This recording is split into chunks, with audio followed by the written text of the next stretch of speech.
Ayan. Puno ng alagaw. Lalagay natin yan sa loob ng manok. What? Alright. Ganda oh. Wow! Verdivia Falls. Saksak natin. Operahin niyo muna. Hindi na. Ganun na lang. Ayan na. Bakit ako? Ayan. Muna natin. Hindi ganun ang pag-ano. Ito pa ihawin.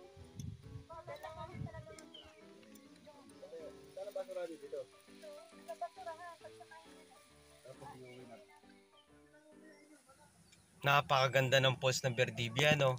Dito sa Verdivia, ngayong tag-init, ay hindi natituyo yung tubig dito. Malalim at malinis pa rin. Yan, habang nagluluto yung mga kasama nating eco guide, kuha muna tayo ng video sa Verdivia Falls. Alright? Hello. Saan ba yung dadalhin dito? Doon. Tawado mo na lang si Kim. Hindi, pinapapuntayin mo. Nilagyan na lang. Hinati na ni Geroldan. Ayun, ikuha mo na. Diyan. At sinaboy na yung kanin ni Ate Nina. Oh. Ayan. Galit na ako.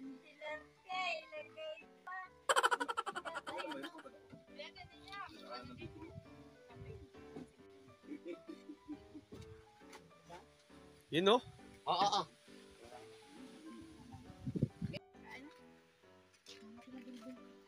Wow!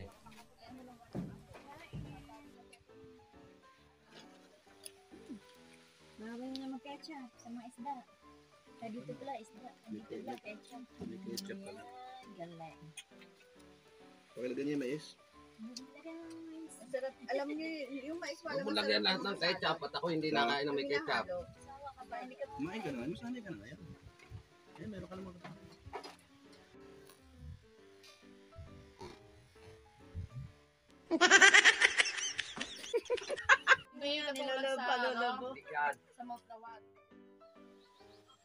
So ayun, natapos na po akong kumain at iniintay ko na lang ang ating mga kasama na matapos kumain. Ganda dito no, sa Verdivia Falls. Dito po yan sa Barangay Talbak, Doña Remedios Trinidad o DRT Bulacan. Ayan, at salamat po sa 3 minutong pagpapanood nyo sa aking video. Maraming salamat. Pag-ibig. Bye-bye.